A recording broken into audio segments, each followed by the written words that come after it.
Is Richard Hayes. The Broncos were 8-3 last year, 8-0 in the conference, played in another CIAA conference championship game. Broncos opened the season on Saturday, September 7th at home versus Pembroke, which is an excellent rivalry. As, of course, Coach Hayes joins us here on the Countdown to Kickoff. What's going on, Coach Hayes? What's going on, man? Glad you could have me here. It's always a pleasure to be coming back to Durham, North Carolina, kind of where my roots started for me. I grew up right down the street, went to Fayetteville Street Elementary, all the good stuff. So glad to be here. Yeah, and your uncle's Bill Hayes. We'll talk more about him. So 6 straight CIAA championship games. And look, I got it. You didn't come out victorious. Another strong season and a strong game. But now there are no more divisions. Your thoughts? I really don't have any thoughts on that. We've always been one of the top 2 teams over the last couple of years, percentage-wise, record-wise. My motto is just keep playing and keep winning, and you'll be there. Don't worry about nothing else. You picked to finish 3rd. I guess I'm assuming that doesn't sit well with you. Hey, well, 6 straight six straight CIAA championship game appearances and a CIAA championship. You're trying to poke me here, and I ain't gonna let you do it. But they picked us 3rd. It is what it is. They got to play us. We got to play the schedule. They got to play the schedule, and everybody that's going to play Fayetteville State knows they're going to have to play. So they got to bring their A game. Nope, heard that. Thoughts on last year's season, and again another CIAA championship appearance? Well, I said the other day, we started out our season with high aspirations. We started off against UNC Pembroke. It felt like we left a lot out on the field, a lot of meat on the bone that game. We lost by a field goal. We dropped 3 or 4 touchdowns, wide open, guys just dropped balls. Had to revamp some things going into conference play. And lo and behold, we were able to run 8 straight, win 8 straight games and get back to the CIAA championship to play Virginia Union, of course. So that's where we were. Nice size recruiting class, 19 guys coming into the class this year. Any of those guys can really help you right away in terms of day one, and speak to really building a program as you've done in now 9 seasons at Fayetteville State. First question, no, they're not. None of those guys should be able to help us this year. If we are, we in trouble. Okay. But just building the program, we've always established our program from high school kids. We've never really been really big in the portal or dealing with transfers. We like to develop kids. That's kind of been our thing. As the college football landscape has changed, we've had to change a little bit. But we still have our base of recruiting is high school kids, and that's where we're going to continue. No, I think it's interesting. It's a question I'll ask you a little bit later on in terms of your coaching career. Let's talk personnel.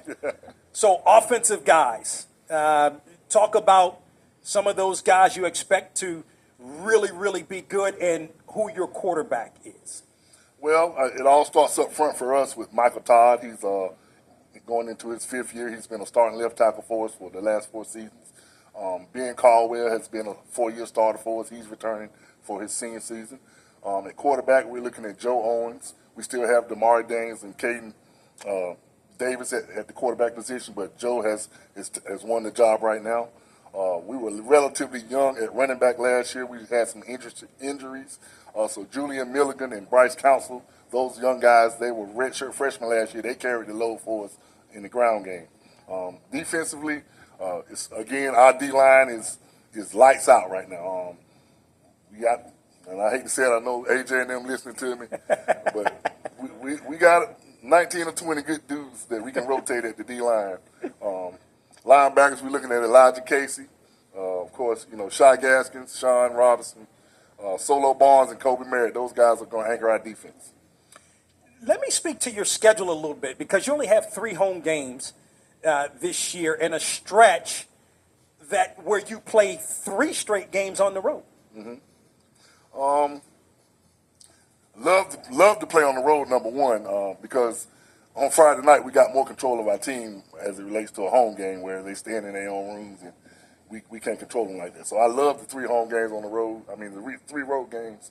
What was the first part of the question? Yeah, and then, but only 3 home, I guess, well, really only 3 home games. Well, we gave one of our games up. We were supposed to host Elizabeth City but we're going to go down to the Down East Classic, so that kind of took one of our games away. No doubt about it. Of course, having a great conversation with Richard Hayes, the head football coach at Fayetteville State, as he joins us here on the Countdown to Kickoff. You speak about developing players, and there are not many players, or many coaches, I should say, that can say they helped to develop a guy that has been part of back-to-back Super Bowl championships. And Joshua Williams, cornerback, played for you, of course, now with the Kansas City Chiefs. Speak to who this young man was as part of your program in terms of development, and then how he helps in terms of recruiting. Well, Josh is extraordinary in a whole lot of different ways. He's tall, he's fast, he's physical when he wants to be. He's silly, he's funny, he's a lot of different things. And he's taken that persona to the NFL, and I believe they're starting to fall in love with it.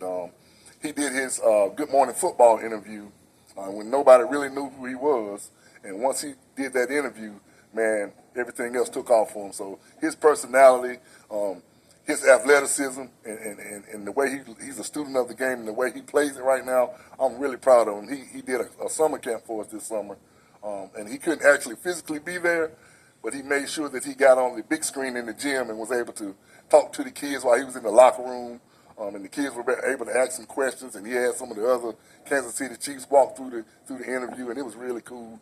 So he's doing great things, and we continue to pray for him and continue to hope that he does the best for himself.